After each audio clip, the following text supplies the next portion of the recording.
Well, what's happened, somebody wrote me a note the other day and said, well, Quint, how do you come up with all this stuff? Well, it's because I'm out in the field Yeah. and I'm curious. I have two combinations. I'm curious and I'm hearing impaired. Now, this sounds crazy, but hearing impaired means when people speak, I pay very close attention. And I Yes. know it sounds crazy. How can a hearing impaired person be a very good listener? Because you have to be. So I have to look at people, I have to study them. And so over the last years, I came out early on. I wrote a book on burnout in 2015. So I think I was almost too far ahead of what was going on. So we wrote some things on, still have free on our website, is stuff on well-being and safe. Because, still today, Amy, Yeah. only 1% of people ever utilize the resources available in well-being. It's not lack of resources, it's lack of feeling safe to utilize the resources. So it's not even lack of knowing they're there. It's am I safe using them? The second thing we got into in nursing is I was visiting a place a couple of years ago, and they said, Quint, you get around. It was all about care models, and you're Yes. too young, Amy, but in 2014 and 15, the language was, how do we get RNs to work at the top of their licensure? Oh, We spent yes. millions of dollars on consulting and ended up right back where we started, and for Right. all sorts of reasons. So they asked me, well, what are you seeing in care model, particularly on the inpatient side? Right. But that's where the biggest pain point is, the inpatient side. And, Yes. I had some ideas because I get around the country, but not enough. So I called up Katie Boston Leary from the American Nurse Association. Her and I go way back. She carries a picture when she was a young nurse and I signed a book for her. So I called her up and said, I'd like to research this, but I'd like it to be in collaboration with the ANA, and I'm willing to fund it, but I think nurses should run this, not Quint Studer. So she's hired Jocelyn Insights. I paid them, and they Hunter Jocelyn and Jocelyn Insights interviewed 50 CNOs to create a survey tool. And then we put it out there, and they were hoping to get a couple hundred. Right away, we got 3,300 nurses Oh, responding, wow. about Yeah. 50% frontline, 50% in management. So that's on our website too, phase 1 and phase 2, which we can talk about later, Yeah. because I really think this is really, really vital because it ties into some of the demotivations that Right. nurses face. And then, of course, the other thing, I'm a diagnostician first before you come up with a treatment plan. So we started asking better questions. So when we went on to a CEO, I would just say to them, gee, how many of your managers are new since March of 2020? And Mhm. again, I don't blame them, but they didn't know that answer. So I'd say we find about 25%. And Amy, I always go a little low because I don't Right. want to be ever accused of embellishing anything, knowing it Yeah. was probably going to be higher. And most of the Yeah. CEOs with good intentions would say, I don't think ours is that bad. And then I said, you also might want to look at how many nurses that have been hired in your organization since March of 2020. That's probably in the 30%. And then they would say, I don't think ours is that bad. And they would call me up and say, oh my gosh, it's so much worse. Oh, yeah. We're 40% new nurses on the inpatient units. We're 30% new managers. Well, they came at a time, Amy, when because of COVID, all the stuff, even though it might not have been great, it was still something. All the training, all the stuff that used to take place got canceled, it Yeah. got changed, and so Yes. on. So now you've got an inexperienced group of people that had less resources for development. So in our study, and then I'll go into other details, in our study, the question was, how important is skill building to you? And for managers, it's 92% of managers say skill building is vital to us, and 84% of frontline managers. Then the question is, rate how many of you think you're getting it? And only 38% said they're getting it. And Amy, one of my frustrations with healthcare at times is people look at skill building and investing in people as an expense. And I think it's the greatest investment you can make. Because in my first book, I talked about if you know the values of an organization, look at how much money they're investing in their people to make sure they're prepared to do their role. So, and then we so I wrote Rewiring, which is the book I wrote because I was out there with all these units and I did nurse roundtables. And I said, we're trying to get them to do way more than they can do. I don't know what happened to rounding, Amy. I never meant for rounding to be 12 questions in an app. It's Right. if I don't Yes. trust you to tell me why am I having you fill out a big app? I can see electronic reporting for patients, but I'm your only manager. If you don't trust me, then maybe I shouldn't be a manager, that I've got to fill out an app that's got to go to executives and blah, blah, blah, blah, blah, blah. So I just found out that, we got them we're asking them to do way, way too much. And I think some of it doesn't even work. It doesn't show that it's effective, because if it was effective, our results would have gotten better. And since 2016, they haven't moved. So I wrote this book called Rewiring, saying if it's working, don't change it. But if it's working, at least let's take a fresh look at it. Is the experience? Is it the tool? Is it the methodology? Is it the process? And for me, most new people, we somehow think in healthcare, it's a plug and play. I mean, we think if you're a nurse, I'll plug you in and you'll be, even though you got 6 months experience, you'll be as good as the 19-year experienced person. If you're a manager, once I name you a manager on Monday, you're going to have the same scheduling ability as the manager that's got 22 years experience. No, most industries don't do this. If I put in a new quarterback on a football team, I reduce the scope of the game plan right away. Right. We're an industry that thinks people are just plug and play, and they're not. And I think we've made a mistake by doing that. Yeah, So I completely agree. that's my soapbox right off the bat. Well, first of all, I'll tell you first, thank you for calling me young. I'm coming up on 27 years in nursing. So it's actually been a minute, and I have grown up on a lot of those methodologies that you were just talking about. So when I became a new leader, I was only a 5-year nurse. Yeah. And I thought, they're crazy. I can't believe they're putting me in this position, but I'll give it a try. And, it really is so essential. And I completely agree with you that, we have so many leaders, especially now 4 years out of COVID, so many who are new leaders. We do an annual with my work. We do an annual conference for leadership development each year. And I had them raise their hands last year. How many of you are new within the past year? How many of you are new since COVID? And over half the room, easily were new leaders, new since COVID. And, you're right. We expect them to sort of hit the ground running, and we've got to provide the training, the tools, and that expertise and support long term. I love that. And the empathy. And I Yes. think we use words that are wrong, and we don't, and none of this we do on purpose. I mean, I say stuff, I'll say stuff in this whole dang thing that'll tick somebody off. I don't do this on purpose. Right. To say stuff like, well, this is simple. No, it's not. Well, these are simple techniques to go do this. No, it's not. It's really hard. And when people hear the word simple, I think if I think simple means putting into bite-sized pieces, that's maybe simple. But when people hear the word simple, they assume we think it's easy. Right. And it's not easy. So I think some of the terminology we have to be really careful of. I think, again, trust. And I wrote with Katherine Meese, who's at the University of Alabama, Birmingham. We have a new book coming out in March, because our studies show, particularly in nursing, because I dig in, if nursing goes right, everything goes right. Nursing goes wrong, nothing goes right. So if you look at in healthcare, the biggest change since COVID is trust. Now, I trust my manager, Amy, because see, during COVID, my manager, whether she was new or not new, they were with me. They were connected at the hip. But I didn't see senior leadership as much. I don't know if I didn't feel organizational supporting me, because they had questions about vaccination, about supply, about staffing. So the 3 biggest issues, and this is all data-based, is the liking my supervisor has gone up, Amy. So people don't leave their supervisor right now. They're just leaving the organization. They actually like their supervisor, which can be an advantage if we help the supervisor get developed and skills on how to position senior leadership if they deserve it. The 3 biggest issues is I don't trust senior leadership. I don't feel like I'm organizationally supported.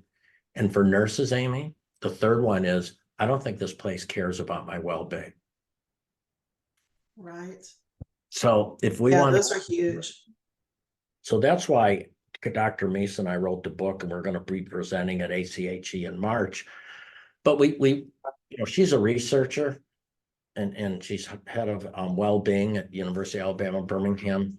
I'm a solution person, an operator.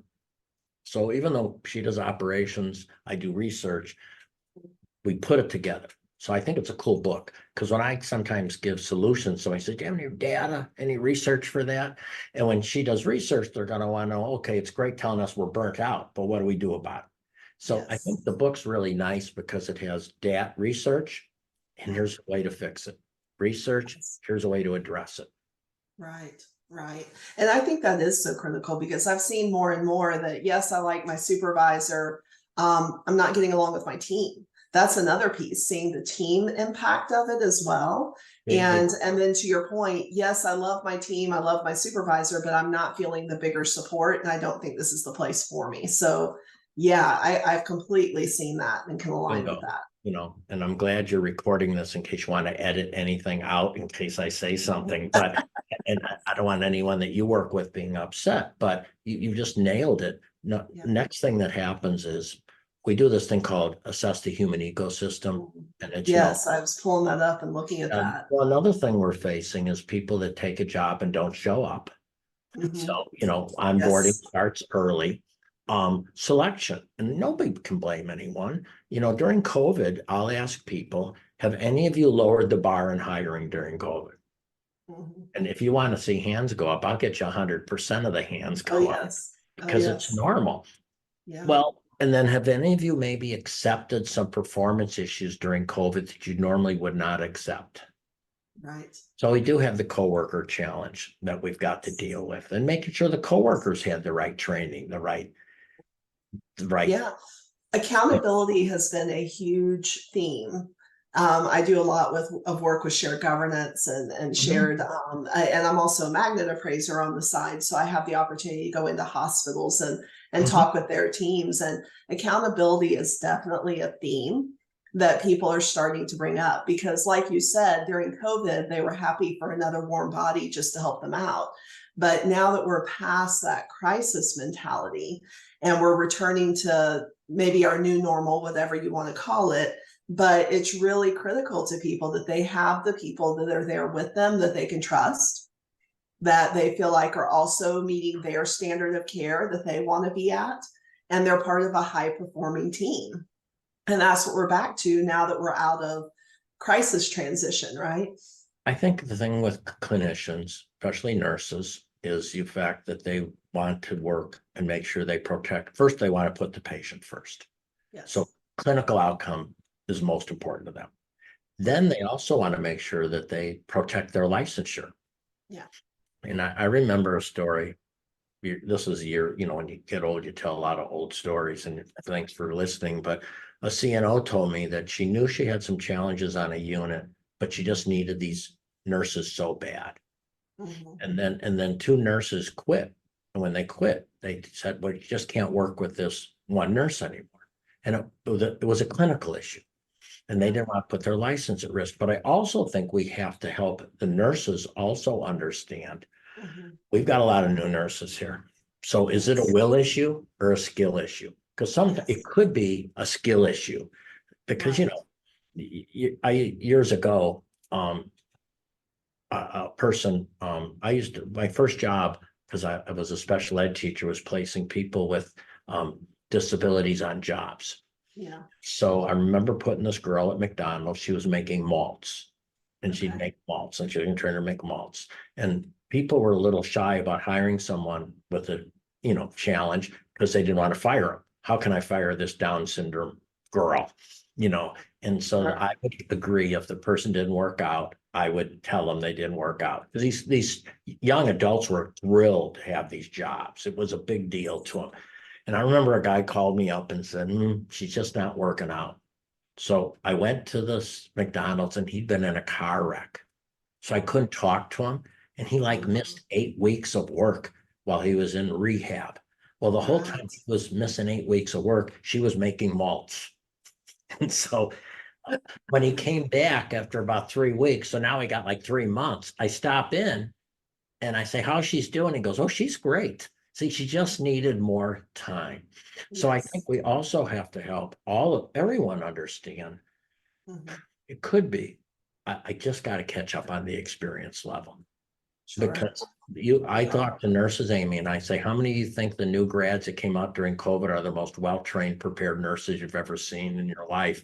And they all, have a humorous look like, oh, come on now. So Right. again, it's things that I'm not saying, I just don't want to jump into its bad attitudes or Right. I think we have to, what we look at, we're taking precision medicine and Right. we're looking at precision development.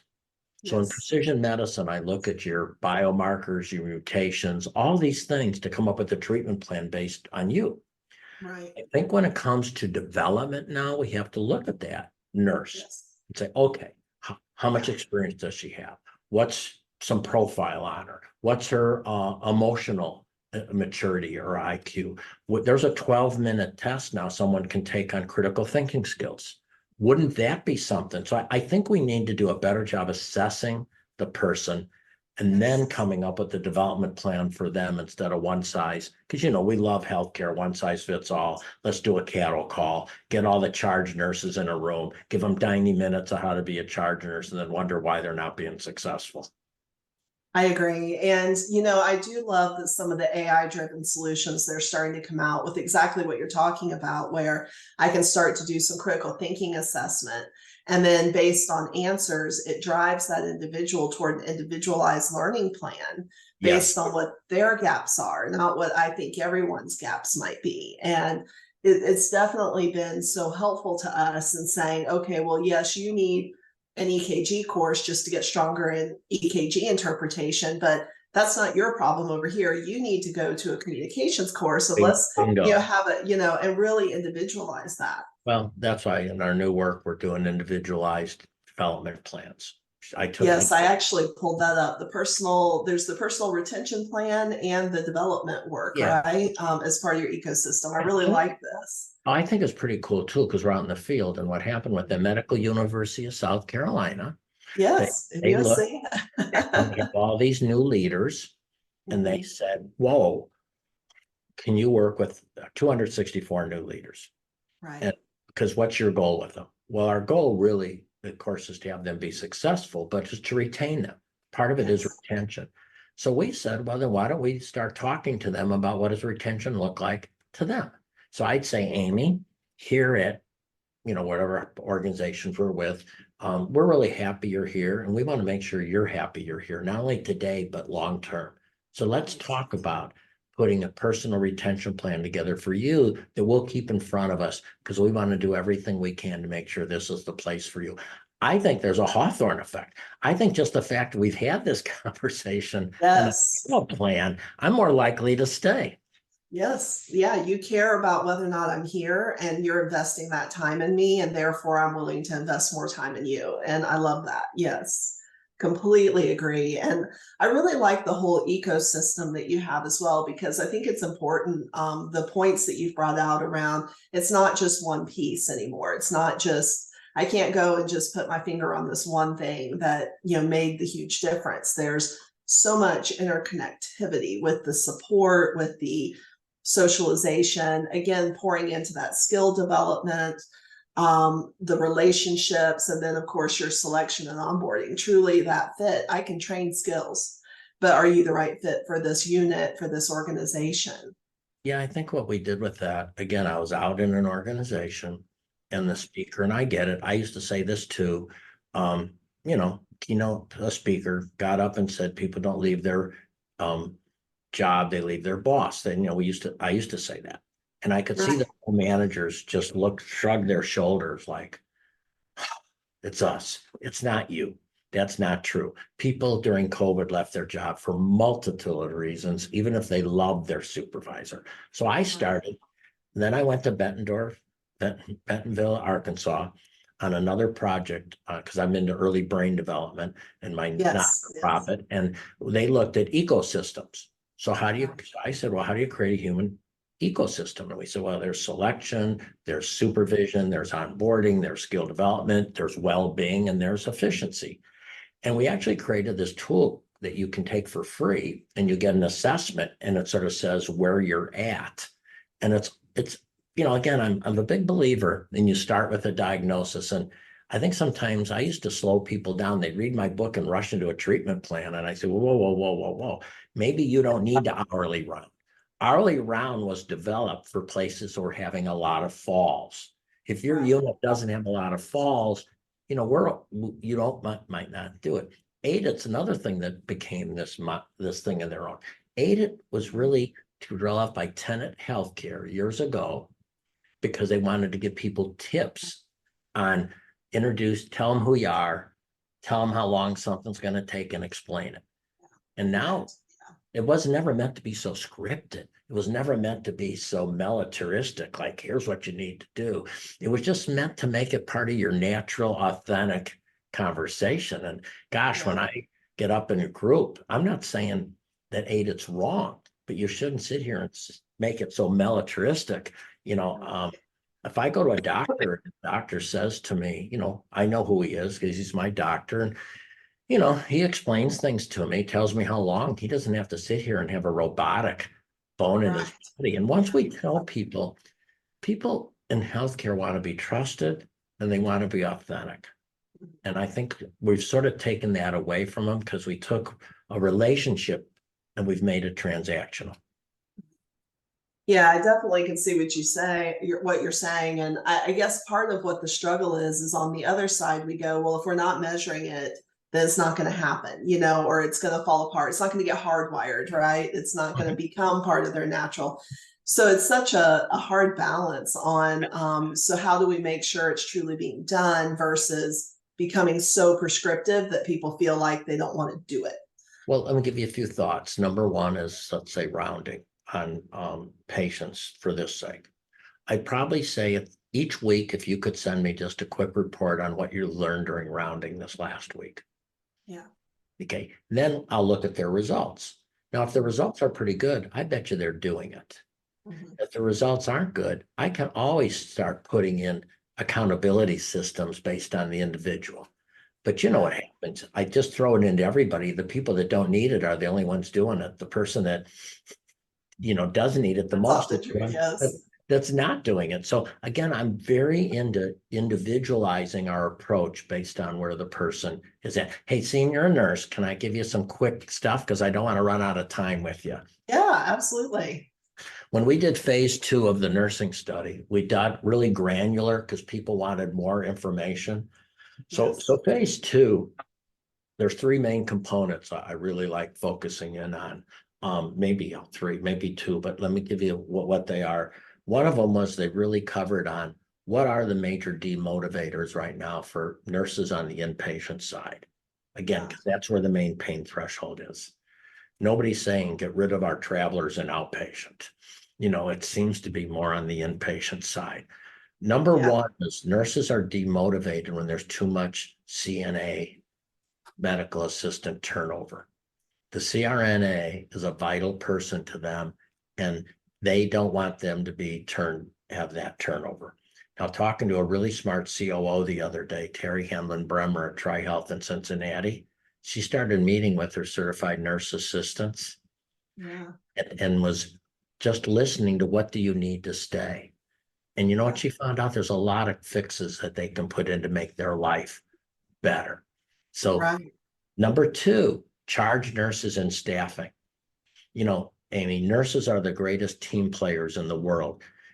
Now, they're such a great team player. In our book, Trust, they literally wear themselves out because they pay a passion tax, we call it. They're so passionate, they'll put a tax on themselves with it. So what happened is, Amy, you're a charge nurse, and we got staffing issues. So I go to you in 2020, and I say, I need you to take a patient load. You're a team player. You're going to say yes. You did not know it was going to last for 4 years. In the beginning of the Civil War, the people thought they were only enlisting for 90 days. And so what happens is, if you look at all these new nurses, The charge nurse is a lifeline for them. Mhm. That's somebody that helps them coach them, educate them. About 80% of organizations have charge nurses in staffing. Yeah. And they're doing it because it's a financial thing to reduce the need for travelers. I've convinced the CEO recently to bring back at least enough travelers to get the charge nurses out of staffing. He announced it at a nursing town hall meeting and everyone started clapping because I think there's a cause and effect. And sometimes the CEOs, again, I met with the CEO and the CNO based on the employee engagement because he was very frustrated because the nurses didn't feel they were cared for. Right. And I asked the CNO, are the charge nurses in staffing? And she said, yes. And she was doing it to be a good team player for the CEO. The CEO said they are. By the time we got done, the CEO said, I've got to fix this. See, even CNOs are such good team players. They sometimes don't know how to frame things as well as you would like. The third one is EVS. 74% of nurses feel the hospital's too dirty or dirtier than it need to be. So again, I talk to nurses all the time. And I say to a nurse, if you walk into a room and it's not as clean as it should be, do you one, call EVS? Two, just leave it. Or three, do you clean it yourself? And Amy, 100% of the time, the answer is number three. Right. Now, EVS struggles because they've got such high turnover right now. So that would be the third thing. The fourth demotivator is not having influence over my floating. With all these new nurses, they want to say no because it's not that they don't want to be a team player. It's one, do I have the skill set to do this? Right. And I got this family. You told me family's important here. You always tell me family's important. You know, we're this family, yet you're telling me to float. And sometimes, even though it's within the hours I'm scheduled, I'd rather not do it if I don't feel I'm competent clinically to float into an area. I don't know. So it's not saying they don't want to float. I want influence over controlling my own destiny for floating. So that's step one in the study. Step two was we asked people about managers. What are the skills that they're really good at and what are the skills they're not so good at? And they're really good at professionalism. God, number one is professionalism. But the areas that they struggle with are delegation and positivity. It doesn't surprise you. They get so wore down by hearing what's wrong. Well, again, delegation is hard because they just don't want to delegate to all these new people because all these new people, they already feel overwhelmed. That's why positioning is skill development and investing in you. So that's another key component, I think, that came out of the study that I think is really important. The other thing, and we're not going to go through it here, but we did enough studies. If they go to our website and look up care study in phase 2, the nurses prioritize what are the duties that they do right now, Amy, that they feel someone that's not an RN can do. Now, the challenge is some of the people that they think can do it, those are units that are having those are areas that are having high turnover. Right. So how can CRNAs take on things if there's turnover?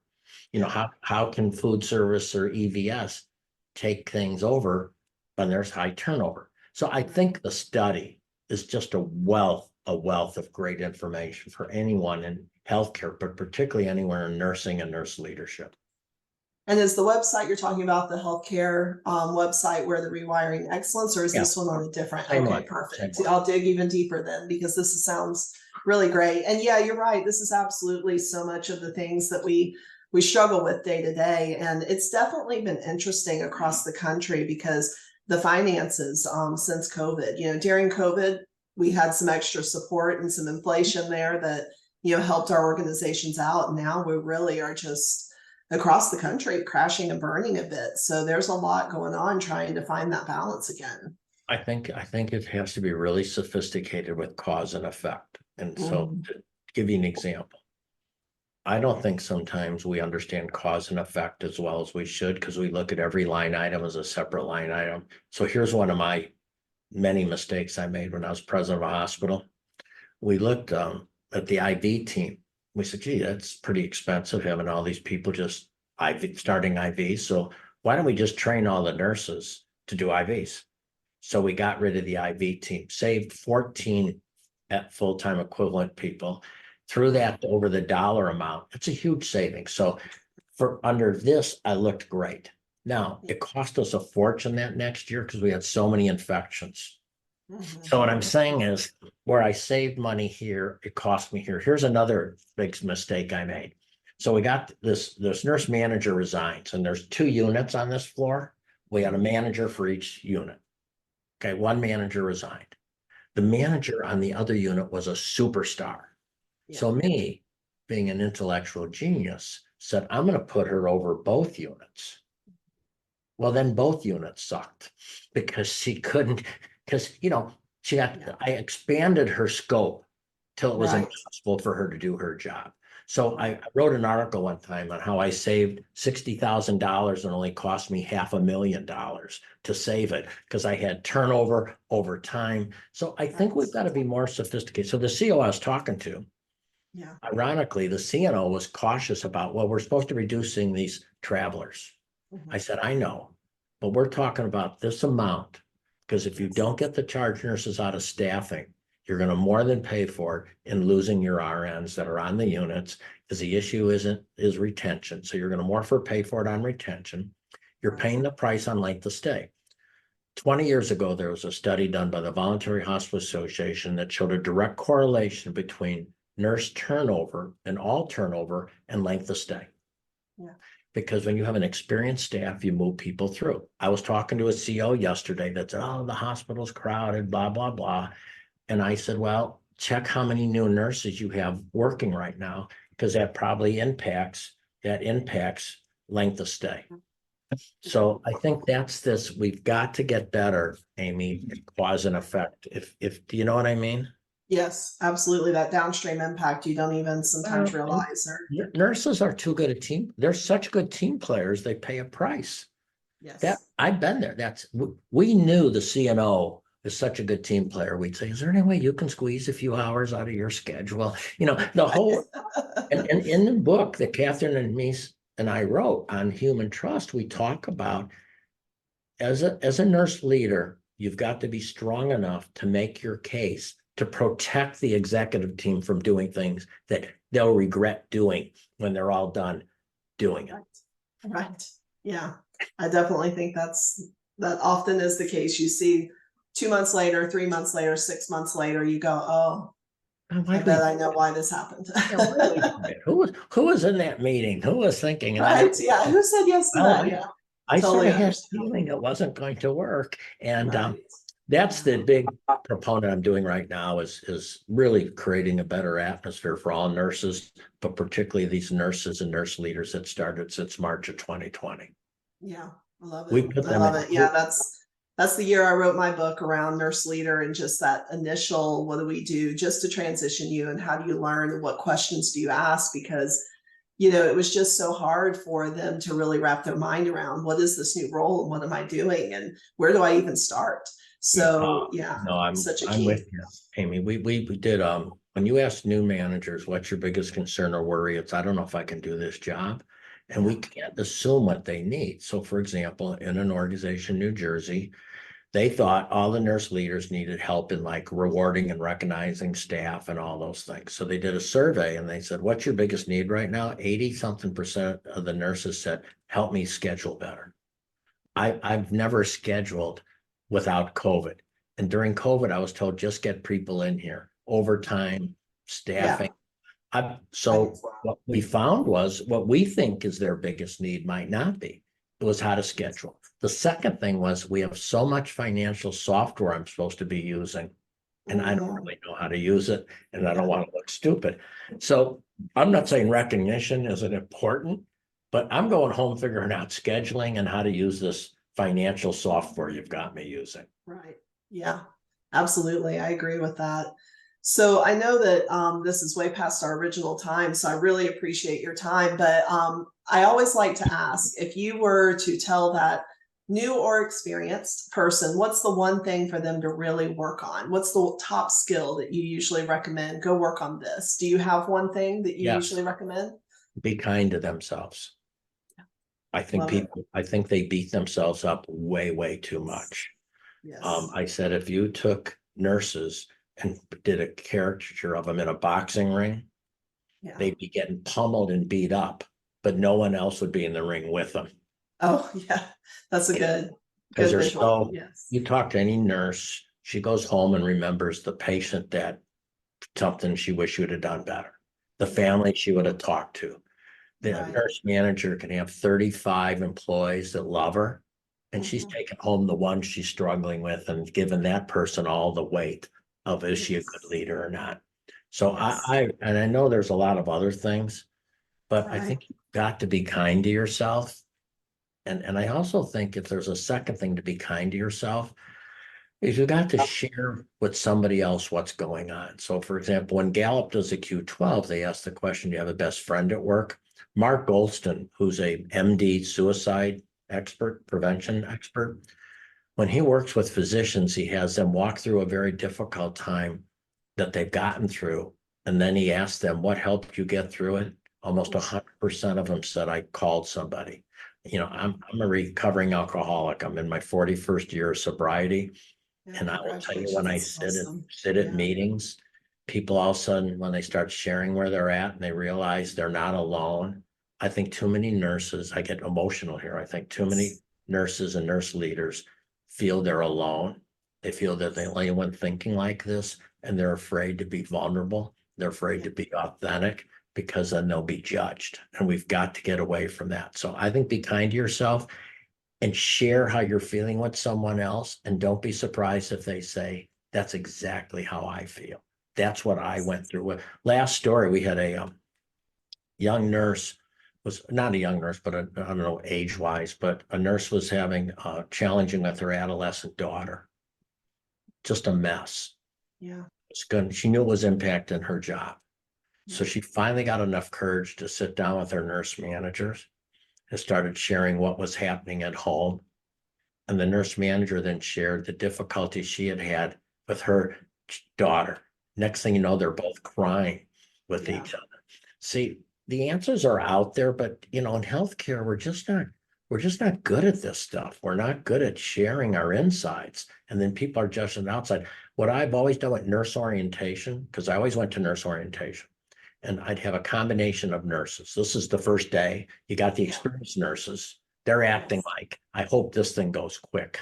You got the brand new grads that are terrified to be there. And the new grads are this is a little bit intimidated by these experienced nurses.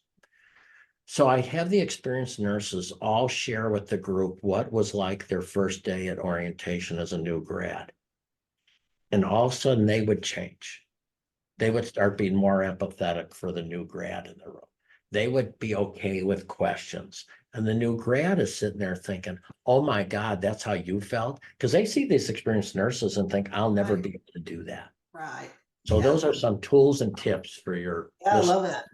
I love that. Thank you so much. And yeah, I really appreciate your time today. I could probably talk with you for hours about different things, but you know, I really enjoyed reading your book, Rewiring Excellence, and looking through so many tools that you put out here for people to work on and use and be able to have those conversations with their people. Free. So thank you. I tell people, I don't feel bad pushing people to our website because everything we've talked about is free.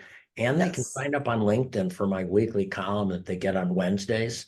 And it's just a column based on the stuff we've talked about, you know, this type of stuff. And this is, you know, years ago, you know, I always said, we always gave a lot of stuff away because I said, our mission doesn't say only help people that's paying us. Right. That was so true. Yes. Well, I'm real impressed. No, I'm real impressed with an organization in Cincinnati right now, Population Health,